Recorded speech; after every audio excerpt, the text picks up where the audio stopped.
So I'm standing here this morning out front of my garage door.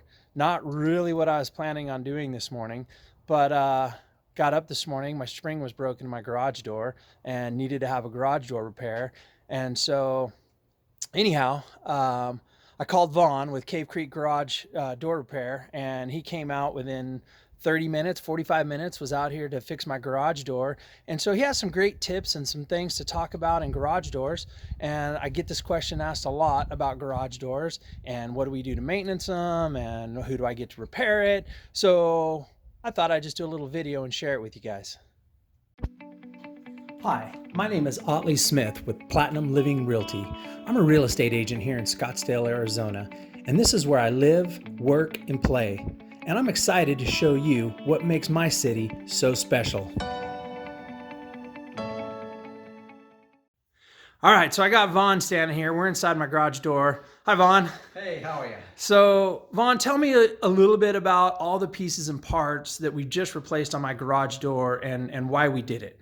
Well, first of all, everything works together as a unit. So if you have poor quality components or worn out components, they're going to shorten the life of the spring. They're going to shorten the life of the motor. So you want to have good quality components that are in good working condition. That way, your spring, you're going to get the most life out of your springs, the most life out of your motor. So most people think, when my spring breaks, that's all there is to it.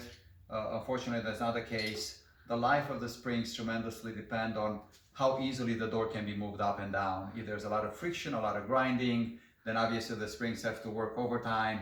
They're going to fail much sooner. So if you were to typically replace only springs and leave all the older components in place that are most likely aged by that time, the typical life of the springs is going to be probably 1 to 3 years, maybe if you're lucky a little bit more. But if you, let's say you have quality rollers that are going to, again, allow the door to smoothly go up and down, if you replace or pay attention to the bearings that are at the very end in the corner right here, you have one here, one in the other corner, and then the springs should have a couple of bearings as well in the middle. There should be a couple of bearings right here. Each spring should get its own bearing. Then the typical life expectancy of the springs is going to be anywhere between 12 to 15, maybe even 20 years.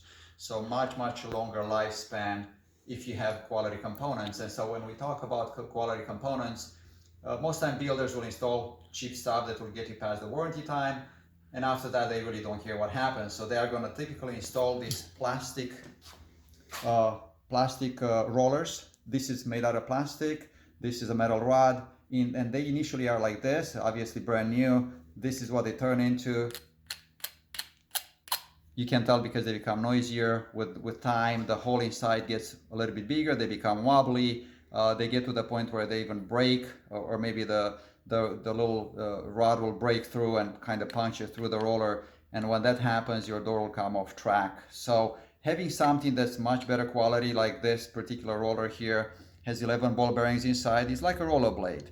It has a polyurethane coating, much smoother and quieter, goes a long way, and they're really not that expensive. I highly recommend to replace them because they help everything. On a 7-foot door, you're going to have 10 rollers typically, and depending on how many panels you have. And if you have an 8-foot door, you're going to have an extra roller, so you're going to have typically 6 on each side. So these components, the rollers, the bearings, they greatly influence the life of the springs. And if you have obviously properly working springs, the life of the motor also will be extended, because the springs are really what are meant to pick up the door. You're supposed to be able to pick it up with one hand. It's already released. You're supposed to, when the tension is proper, you're supposed to come and pick it up with one hand.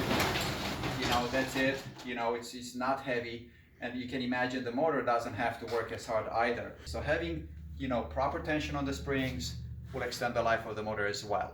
And one test that I suggest everybody do every 6 months or so is, you can have the door all the way down to the bottom, and then you just pick it up, and it's supposed to stop somewhere here. If it stops there, that means the tension is proper. If it drops, that means there's obviously you need to add some tension to the spring so they can properly pick it up. And if it shoots straight up, that means there's too much tension on the springs. You have to take a little bit of the tension off, And so this is the proper, balance that the door should have, and the springs should pick up the door in this manner. Any last words about maintaining? So really the only thing you're telling me about maintaining our door is we just need to check the tension and all the other parts kind of stay in line at that point? I'd say that's probably the most important part. It's up to you if you want to put any grease. I prefer not to put any on my garage door.